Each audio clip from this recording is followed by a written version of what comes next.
The more people you talk to, especially people that you don't already know, the better you're off and the bigger your sphere will be. And in that funnel of people that you talk to every day, deals will come out the bottom, right?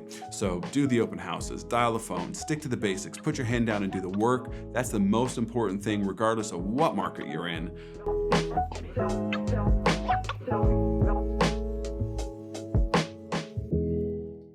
Happy New Year. What's happening? I'm JC Agajanian, broker associate with the Whissel Realty Group and member of the Fast Forward Network. We do a mastermind every Monday with close to 600 agents getting on from all over the country talking about topics that are going to help them move forward in their business. And as usual, I am here summarizing it for you. So today we had a few great questions from the group. One of them is how to grow a business in a small market as opposed to in a big metropolis like we're at here in San Diego. The next one is how to get agents to communicate with you once you're in escrow the way you really prefer, as opposed to just hammering you with phone calls all the time, especially for those super busy agents out there.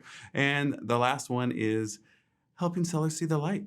They've got a good offer. Let's take it and move forward. So let's get into the first one, how to grow a business in a small market. So a lot of this was a little bit of uncharted territory for me growing up and living in Southern California my entire life. Certainly all of my professional career has been here in San Diego. So we got into it and had some good input, but as the conversation evolved, most of it became pretty self-evident and kind of, a lot of the same stuff that we understand, just how to cater it more to a smaller market. So the first piece of information we want to dig into is the fact that no matter where you are in the country, relationships are the most important. And in a small town or a smaller market, they're going to be even more important because these areas typically have pretty small and tight-knit groups of people who are actually making moves in the business community in that area. So you have to really know who it is you want to get in with and become friends with and to get to know better, because those are people that are going to be in your small community or, smaller town that are going to be more influential because there's going to be a smaller amount of people doing things in the business market, opening businesses, making moves, doing stuff like that. So be very careful and focused with which direction you move your network into and how you cozy up to those people. Overall, though, the marketing efforts, the techniques, the tools that we use are going to be pretty much the same. And it can actually be looked at as an advantage that you're in a small market as opposed to a big metropolis or even a huge city like LA or New York or San Francisco. You can build a brand in a smaller market with significantly less money than it would take in a larger one. Not only that, a lot of agents are not necessarily as trained up and paying for coaching and joining networks like the one that we're talking about today in these smaller markets. So if you plug into a group like this or some other team or a big coaching platform, there's a good chance that you're going to have tools, tips, and tricks that the majority of your peers don't in a smaller market. So it could be looked at as quite an advantage if you think about it. Like anything else, social media is going to be key. You got to have great markets offline, of course, or networks offline to be part of and stay consistent with. And you want to be making sure that you're not just consistent in your attendance, that you're involved in whatever network it is that you participate in. So, the ideas of getting to meet people, know them well, and then once you've maybe done business with them, or it's possibly just a VIP sphere list that you've got that haven't transacted with you yet, do something like, I use Client Giant, which is, you can space it out as much as you want. I do a quarterly gift for my past clients that I either have as a price point that I prefer or have referred me business in the past or have been repeat clients. So I make sure that if they meet a certain criteria, I am loving on them with my money and sending them gifts. Nothing extravagant, but something to remind them at least on a quarterly basis. And that's just one piece of multiple touches that I'm going to do throughout the year, reminding them that I'm still here, that I'm still a great resource for them if they need to do anything in real estate or if they know anybody else. So gifts and creating a drip, a campaign, a system in which to stay in touch with them. Part of our kind of 43 touch, I think is actually a lot more touches than that, that we use include Those gifts that I mentioned that go out quarterly, that's 4 right there. We also do quarterly events. So there's multiple reasons every quarter to reach out and call people and invite them to something that's free. We have a monthly update through a system called HomeBot that updates them on their home value and maybe if they should consider refinancing or whatever the case may be, depending on what the market is doing. There's lots of different things we do to reach out and just subtly touch people, give a little bit of value, in some cases give them a gift so that they remember that when anything real estate or mortgage comes up, I'm the first phone call to make, and then we'll direct them in the right position from there. If you do have a bit of a budget, a lot of the question was circled around growing business in a small market without a big budget. But if you do have a little bit of a budget, it's a lot easier to make some inroads with some pay-per-click on Google or some Facebook and Instagram ads in a small market than it is in a market that is just saturated with other agents like the one that we live in. You can make a lot more progress with a lot less money in an area where it is not as tightly contested over on a daily and weekly and monthly basis. So consider that as well.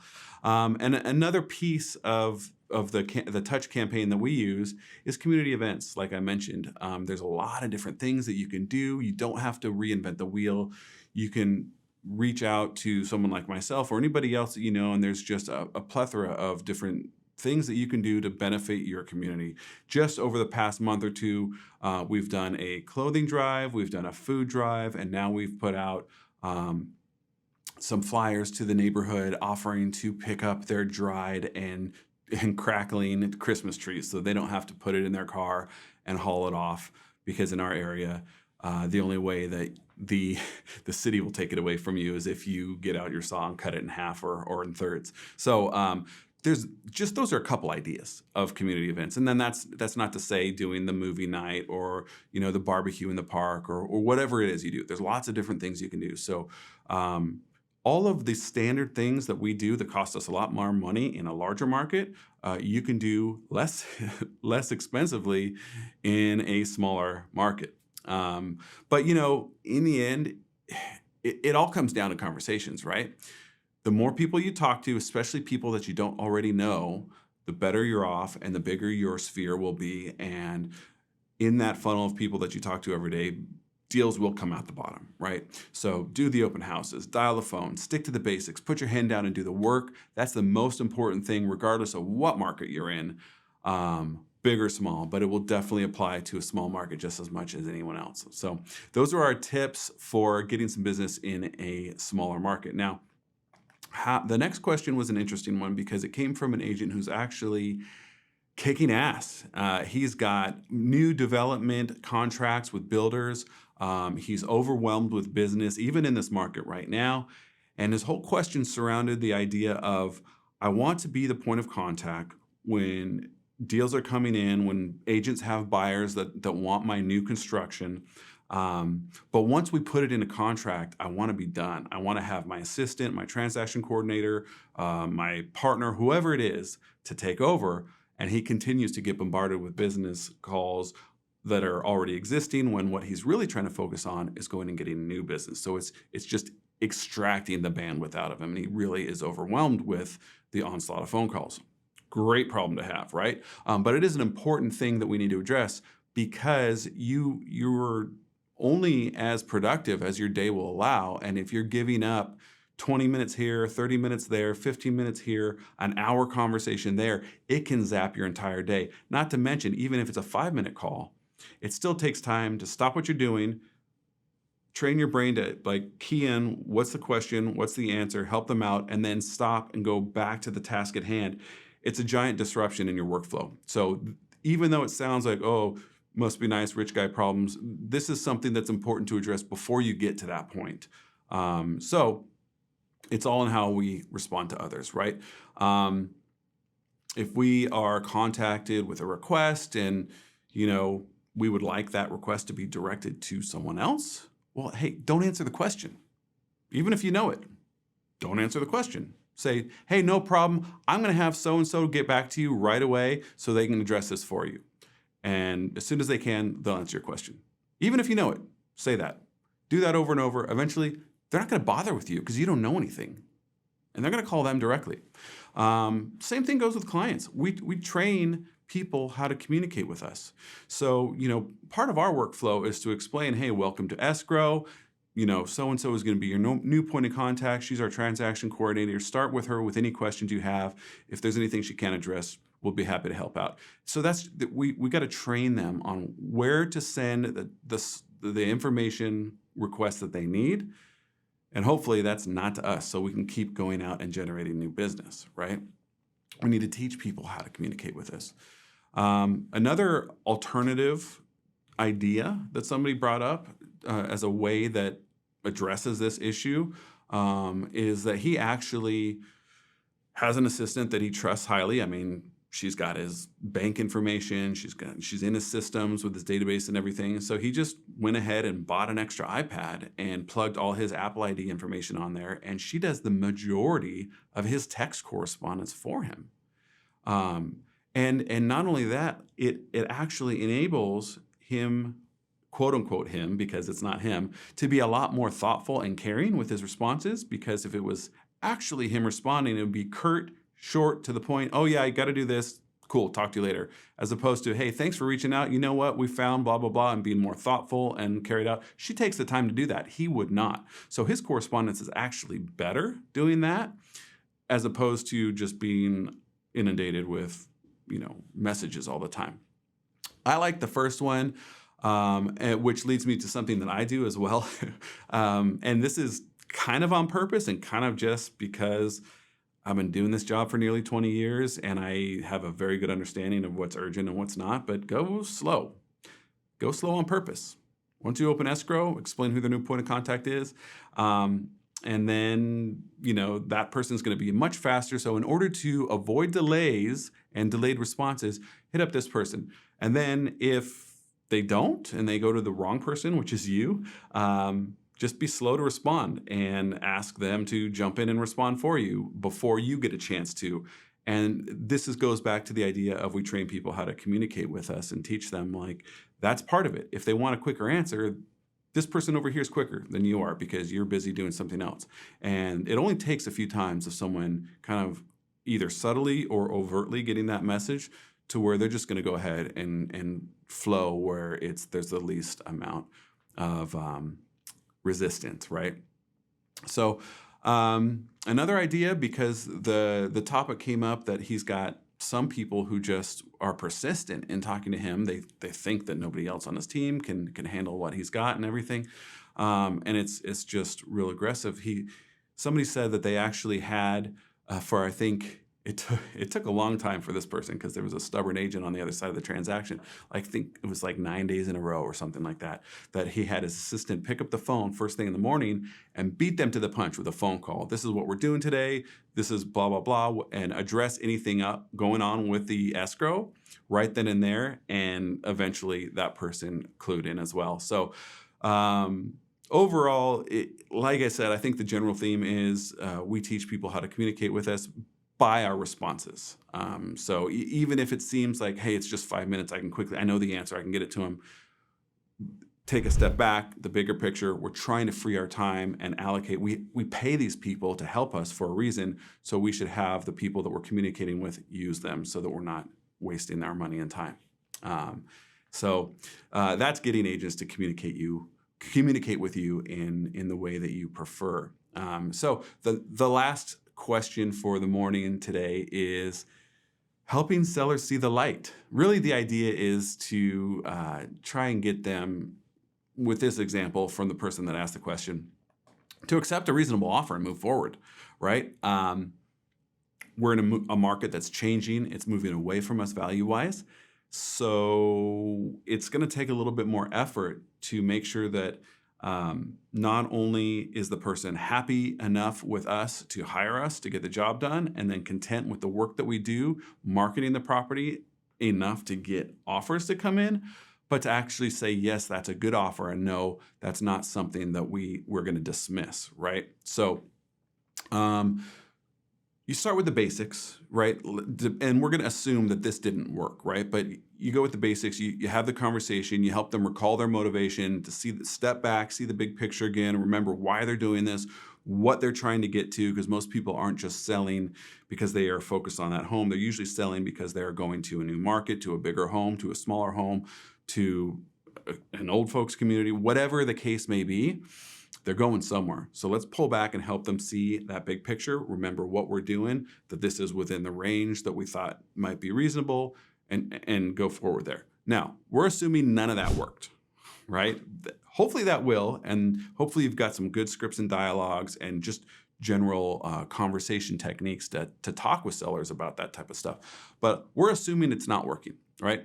So what we need to do is, well, hopefully we've been laying the groundwork properly, but I'm going to assume we haven't. So I'm going to go back and tell you what we should be doing, but this question probably arose because laying the groundwork didn't happen. So, and what I mean by that is we need to really be proactive with our communication with any listing, especially in this new market. It was not an issue in the last market. Put a property on the market, inside a week or two, it's going to be sold, sometimes inside a few days.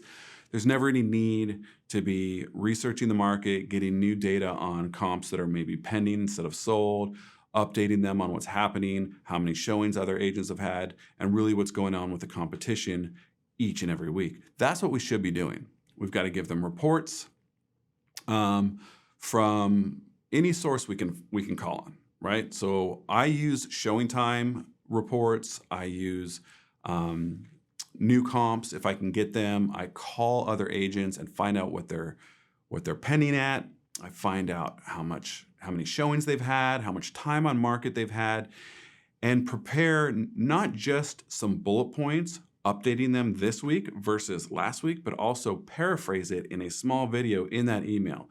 So if we need to secure a price reduction, these emails and videos will cue you up to do that perfectly, because you have laid the groundwork and you're not just giving them your opinion or saying, hey, we're not getting the results we want, maybe we should do this. We're giving them a perfect explanation of where the market's at in relation to their home and what is the best next step. Now, going back to the question asked by one of our members, they're already receiving offers. So we don't necessarily need a price reduction, but we do need them to accept possibly a lower than expected value. And that's where the same efforts will come in and say, hey, you watched the last video, right? I think that this actually falls in line. It's a good offer and we should grab it and move forward, as opposed to fighting with them or thinking that we have the power we may have had in the beginning of 2022 as opposed to the beginning of 23. And kind of bully the buyer around. That's just off the table right now. We cannot do that at all. So unfortunately, I'm assuming that the person that asked this question hasn't been doing the groundwork that is necessary for every listing in this market. But it's never too late to begin. And what she could do in this scenario is to prepare a report just like this and present it in conjunction with an offer that you think that maybe they won't love. That way you're doing an educational piece and then having a conversation about that offer. The only thing to be concerned about is that once you get that offer in, it could seem like you're kind of fighting with them, saying, hey, you should just take this. And now we're a little bit opposed to each other. Whereas if you're doing the legwork ahead of time, you're making sure that you are over communicating and preparing them for what is coming each week, then you're just the professional who's consulting them and counseling them and telling them what is coming next. And that way, when that price reduction or that lower than expected offer does come, you've explained why, before it even happens, you've explained why it's happening. And then they're able to stomach it a lot easier and move forward. Another big picture little illustration that you can use is what we call pacing the market. And it's basically the idea that you maybe draw some X's on a piece of paper and circle here and say all these X's are homes for sale. And this is the comp, And these ones are a little bit above, these ones are right at, and these ones are below. But none of them are screaming, you got to buy this one now because it might not be here next week. The one that's a little bit down here, that one is the one that's going to be screaming that. It's a great deal, it's a good property, and it's below this cluster here. So that's the one that's going to sell first. And then you do it again. Now we've stepped down a little bit. We've got all these new listings circling this comp, and you can just show them how it looks visually. Take out a piece of paper and draw it, whatever, maybe have a graph made up or a slide for your presentation. But helping them understand how to pace the market is a huge piece. And again, this is way better illustrated up front before we're looking at price reductions or lower than expected offers, but it's still helpful even in the middle of that conversation. So I think that's going to basically wrap it up on helping sellers see the light. And the big theme here is preparation, because 5 minutes of offense is always worth 15, 20, an hour of defense, right? Depending on how it goes in these conversations with your sellers. So I hope that's helpful for you. I hope you've gotten some things that you can take and implement in your business today. As usual, that's our goal here. If you would like to check out the Monday Morning Mastermind with the Fast Forward movement yourself, one of these Mondays, reach out to me directly. I'd be happy to get you an invitation. Or if you've just got any questions or you'd like to chat a little bit more, I'm always open to it. Shoot me a DM right here. Have a great week, and I'll talk to you soon.